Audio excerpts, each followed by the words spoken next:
হুমায়ুন কবির এটাও সকালে বললেন কেউ যদি ইট ছোড়ে তাকে রসগোল্লা ছড়া হবে না। এই কথা বলার পর দেখতে পাচ্ছি হুমায়ুন কবির তিনি একবারে মিষ্টির দোকানে নওদায় মিষ্টির দোকানে চলে এসেছেন এবং এসে সেই নওদার মিষ্টির দোকানে তিনি বসে রয়েছেন এবং সেখানে হুমায়ুন কবির রয়েছেন। আরেকবার ওনার সঙ্গে কথা বলে নেবো আমরা যে এখানে হুমায়ুন দা আপনি বললেন যে সকালবেলা কেউ যদি ইট ছোড়ে আমি রসগোল্লা দেবো না, একবারে মিষ্টির দোকানে চলে এসেছেন।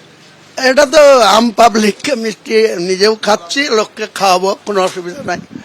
আর কেউ যদি আমাদেরকে চ্যালেঞ্জ করে তো আমাদেরকে যদি কেউ পাটকেল ছুড়ে তো আমাদেরকে তো রসগোল্লা দিলে হবে না, তার পরিবর্তে যেটা দেওয়ার দরকার শক্তপোক্ত কিছু দিতে হবে। আমাকে যদি কেউ ইট ছুড়ে তা আমি তো তাকে বিনিময়ে কোনো মতেই রসগোল্লা পান্তাওয়া এসব দেব না। মিষ্টির দোকানে চলে এলেন?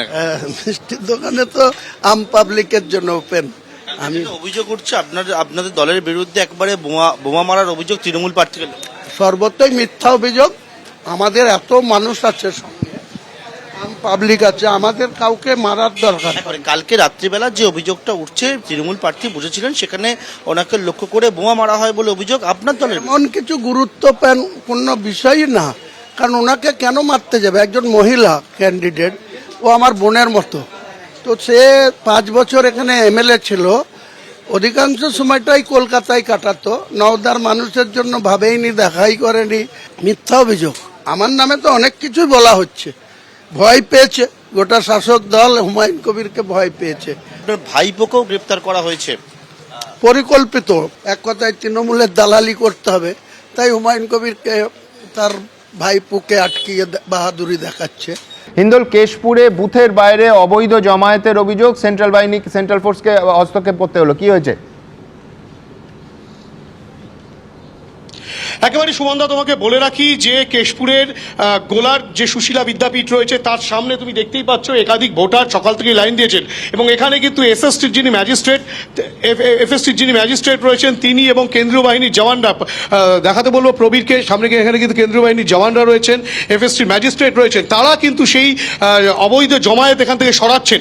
এবং তার পাশাপাশি তোমাকে বলে রাখি দাদা যে এইখানে কিন্তু রীতিমতো নজরদারির পাশাপাশি কেন্দ্রীয় বাহিনীর জওয়ানরা গোটা এলাকাটাকে ঘিরে নিয়েছে এবং এখানে কিন্তু সেই যে বুলেট প্রুফ গাড়ি, প্রবীরকে বলবো সেই ছবি দেখাতে, সেই বুলেট প্রুফ গাড়িও কিন্তু এখানে রাখা হয়েছে, এমবিভিপি, এবং সেখানে কিন্তু এই যে গাড়ি মিডিয়াম বুলেট প্রুফ ভেহিকেল, সেই মিডিয়াম বুলেট প্রুফ ভেহিকেল কিন্তু এখানে রাখা রয়েছে। এবং তোমাকে দেখাবো যে ছবি, এই গেটের বাইরে এটা রাখা হয়েছে যাতে যে কোনো ধরনের অপ্রীতিকর ঘটনা ঘটলে সাথে সাথে কিন্তু যা প্রতিহত করা যায়, সেই কারণে কিন্তু এই বন্দোবস্ত করা হয়েছে, এই বুলেট প্রুফ গাড়ি রাখা রয়েছে। এবং কেশপুর যেহেতু বারংবার ভোটের সময় উত্তপ্ত হয়ে ওঠে সেই কারণে কিন্তু বাড়তি সতর্কতা রাখা হয়েছে। এবং সবচেয়ে বড় বিষয় নিরাপত্তার এই যে জায়গাটা দেখাবো, এখানে 2 জন সশস্ত্র কেন্দ্রীয় বাহিনীর জওয়ান রয়েছেন, তারা কিন্তু এইভাবে স্কুলের যে গেট রয়েছে সেই স্কুলের গেটে রীতিমতো সমস্ত কাগজপত্র দেখছেন, দেখার পরে এখানে বিএলও 2 জন বসে রয়েছেন, তাদের কাছে সেই নথিপত্র দেখানো হচ্ছে, সেই ডকুমেন্টস দেখার পর তারপরেই কিন্তু ভোট কেন্দ্রে পৌঁছানোর জন্য ব্যবস্থা করা হচ্ছে। অর্থাৎ নিরাপত্তার বিষয়টা সুনিশ্চিত করা হচ্ছে এবং নির্বাচন কমিশনের যারা রয়েছেন তারা বলছেন তারা সেই চেষ্টা চালিয়ে যাচ্ছেন, কিন্তু কতক্ষণ। এবিপি আনন্দ, এগিয়ে থাকে, এগিয়ে রাখে।